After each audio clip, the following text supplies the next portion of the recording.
Hello, and welcome to our panel discussion on acculturation and learning English.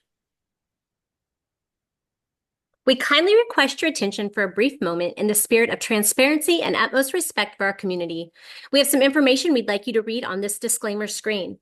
By taking a few moments to read through this disclaimer, you empower yourself with important information regarding the boundaries of our knowledge-sharing environment. We would also like you to take a moment to read through this slide, and then together we're going to embark upon some exciting topics in early childhood education. So this panel of experts was created to provide real-world examples of two very important topics in early childhood education.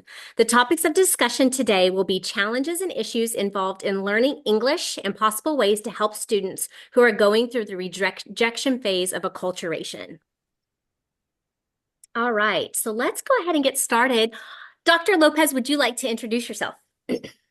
Absolutely. Thanks everyone for having me here. I'm Dr. Holly Lopez. I'm faculty here at UAGC, and I am also a program chair, and I'm very passionate about supporting non-traditional families, especially those who are non-native speakers.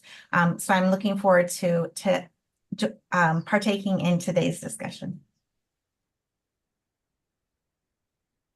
And my name is Lori Tess, and I am an adjunct professor, faculty member here at UAGC, and also a recently retired elementary school teacher where I was a reading specialist and EL teacher. And like Dr. Lopez, very passionate about our multilingual learners and supporting them and their families. So I'm happy to be here today. Thank you so much for being here. So when an educator says they're teaching English language learners, other people might say, well, they just need to learn English. But it's not that simple. So let me ask you, what are some challenges and issues involved with learning English? Lori, go ahead. Okay. So I hear this a lot, and I have heard it a lot throughout my career. And I have had to tell myself to be a little patient when I hear that, because I think we need to educate people about some of those challenges that come with learning a new language. So I think one of the biggest challenges is that English is not a phonetically friendly language at all. And as a reading specialist, I saw this all the time. So for example, in the English language, we have 5 vowels, and even on their own, they make 2 sounds, a short and a long sound. When we combine those vowels, we have 20 different sounds in the English language. And so unlike some other languages like Spanish, which I'm more familiar with, those vowels say what they say. And so that is challenging our sentence structure, our grammar, our word order. They're just challenging, and they're challenging for English speaking students. So that's the first thing I think we have to be aware of. The second thing is that I don't think people understand how long it really takes to learn a second language. We can, and I like to use the example, let's say that you were transferred to Germany because of your job, and you and your family had to go. And in order to be successful at your job and for your kids to do well in school, they had to speak German. And just how difficult that is. So what people I don't think realize is you might be able to pick up pretty quickly that social language, that conversational language. But in order to learn the academic language or the language of a workplace environment, that can take 7 to 10 years and maybe longer depending on previous schooling. And so I think one of the first things we have to do is educate our educators about that and other people, because I don't think they realize that. And then finally, I think one important piece of that is you might hear a group of people out, maybe at a restaurant or at the store, and they're speaking their native language with one another. And people make assumptions that they don't know English, or they'll make the comments they should learn English. And what we have to respect is that that's still their culture, that's still their heritage. And we need to honor that and respect that that home language is still very important to them. And so that's something I'm really passionate about. And I'm trying to make sure that I just really educate people about those points. So, I love that you say educate the educators because that's exactly what we're doing here. right. So And I know from my own experience working with classroom teachers, they don't know what they don't know. So right. that's our responsibility. I truly believe that. Yeah. And also for any of us adults who have tried to learn another language, I I know how tough it is. Very But we difficult. don't think about that. We don't think about that. That is something to consider. Right. Yep. Holly. I would love to also add, I completely agree with you, Tess, that we need to educate our educators about how valuable dual language learning is. People sort of see it maybe as a negative or as an extra task. And what we don't realize or what we know now is that people who are dual language learners have better neuronal connectivity and better outcomes with things such as problem solving. And so we want to promote dual language learning as much as possible and get away from this very old idea, which many of us heard when we first started being teachers, which is it's too hard for children to learn two languages at once.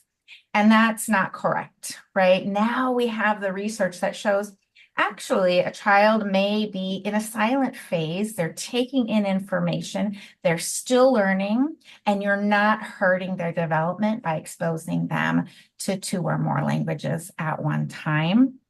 And I think this is important for teachers and educators to know, but also for families, because I would work with families and they would come into my classroom and say, just speak English. Don't worry about the home language.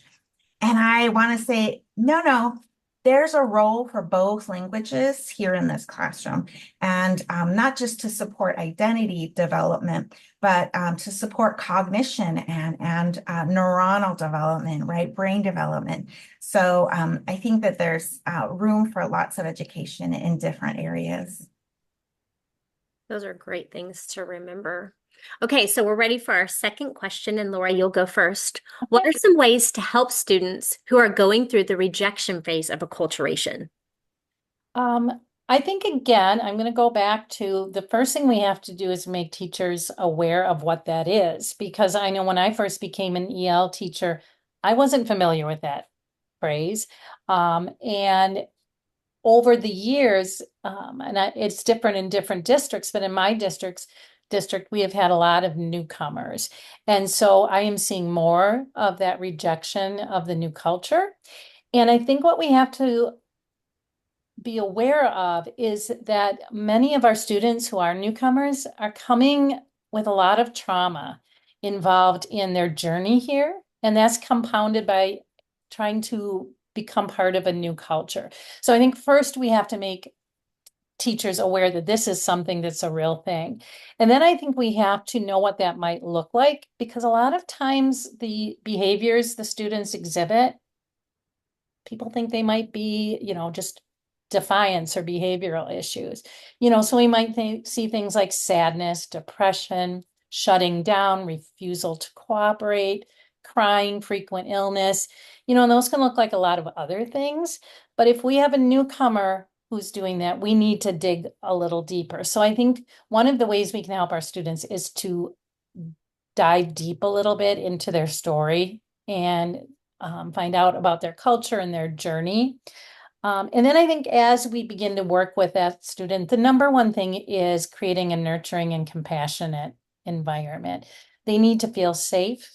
They need to feel welcome. So greeting them with a smile, calling them by name, allowing them to speak or write in their home language, and offering them resources. And then that includes the family, not just the student.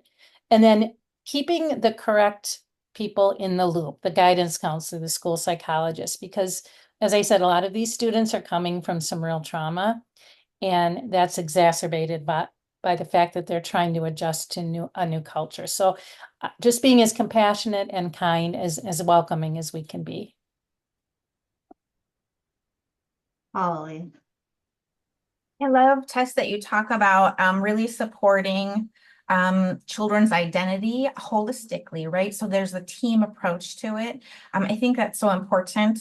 One thing I would love to point out about the rejection of acculturation process is I would love for us to even move away from this word acculturation. Acculturation really has to do with the blending of cultures, which means, and it comes from this idea that cultures become a melting pot. So your culture sort of melts in with the other culture and sort of loses its integrity, just becomes part of the whole. And the problem with that and the problem with acculturation is that our goal is that we really want to preserve children and families' identities, right? So we want to approach it less like acculturation, but more that we are supporting integration, successful integration into a new cultural environment, right? So that we're supporting their identity, and we want to think about it as more of a salad, right? So each piece of your salad has its integrity, right? And its own identity, and it just becomes a part of a sort of beautiful, nutritious meal, right? So there's no losing of anything. People are really just gaining from each other, but still keeping the integrity of their identity. So that's my small issue with acculturation, but I completely agree with doing anything we can do to help children keep their identity and feel valued at school, and there is a place for that at school. I think is critical to working with dual language learners and non-native speakers. And this is why we do this expert panel, right? Everyone brings something different and different backgrounds. So ladies, thank you so much for being here today. This has been wonderful information that will be helpful to all of our students and anyone watching.